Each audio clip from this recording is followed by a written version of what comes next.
Dans le cadre de l'année à thème La Wallonie des saveurs, le fraîchement nommé président de la Maison du Tourisme Val-de-Sambre et Tudigny, Philippe Blanchard, fait le point sur les grands axes du développement touristique de notre région. Les membres de la Maison du Tourisme tudignienne ont élaboré un diagnostic faisant ressortir les enjeux prioritaires pour le territoire. Cela passe notamment par une meilleure mise en réseau des différents acteurs. Faire du tourisme dans une région comme la nôtre, c'est d'abord rassembler. C'est d'abord rassembler les identités, c'est d'abord rassembler les gens et trouver un dénominateur commun qui nous permette véritablement de constituer un pôle d'attractivité. Une réflexion est menée en ce sens avec le ministre en charge du tourisme, Paul Furlan. Ce développement tourne autour de 3 axes. Le premier consiste à renforcer la communication et le caractère convivial entre les structures touristiques locales. Le second vise à améliorer une fois encore les itinéraires de circulation douce comme le Ravel. On utilise maintenant le vélo, la marche à pied, le cheval, la balade douce sous toutes ses formes pour pouvoir créer un lien entre tous les lieux intéressants sur le plan de l'environnement mais aussi sur le plan du patrimoine. Le troisième axe de développement concerne le tourisme fluvial, un secteur ciblé mais à haute valeur ajoutée chez nous. Eh bien, la Sambre, la Haute-Sambre, c'est vraiment quelque chose de magnifique que je vous invite d'ailleurs à faire un jour dans une péniche parce qu'on a un regard sur les vallées quand on est au milieu de la Sambre, sur le bateau, vraiment différent que le regard qu'on peut avoir en se baladant par exemple sur le Ravel au bord de l'eau. Voilà pour l'état des lieux.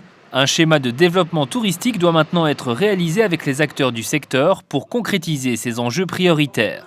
Mais l'année Wallonie des saveurs, c'est également et avant tout la promotion touristique par l'art de la table. Spécialités et producteurs locaux seront donc mis à l'honneur, mais pas seulement, puisque la Maison du Tourisme Val-de-Sambre et Tudigny lance un grand concours photo ouvert à tous sur le thème des saveurs à partir de ce mois de janvier. L'objectif, c'est vraiment aller de la terre à l'assiette et de pouvoir donner la possibilité à quiconque, que ce soit un photographe amateur ou professionnel, de pouvoir immortaliser des instants. Ça peut être dans la nature, ou ça peut être aussi dans le processus de fabrication, dans la réalisation ou même dans la dégustation. Toutes ces photos seront sélectionnées. Et un jury déterminera quelles sont les meilleures photos qui auront été prises par tous ces gens derrière leurs objectifs. Des clichés qui seront utilisés dans des brochures de promotion touristique et mises en ligne sur le site de la Maison du Tourisme. Ce projet s'articule autour de 4 concours photos, chacun correspondant respectivement aux 4 saisons. À partir de ce mois de janvier jusqu'à mi-mars, c'est donc le thème de l'hiver qui est lancé. Avis donc aux amateurs de photos et de gastronomie. Les règles sont simples, 3 photos maximum par personne et par saison à envoyer par mail sur le site de la Maison du Tourisme. À la clé de nombreux prix à remporter, des prix qui concernent la commune d'Erqueline pour cette première étape du concours.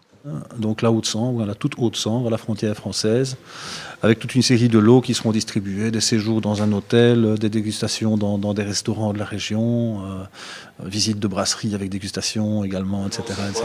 Donc, voilà.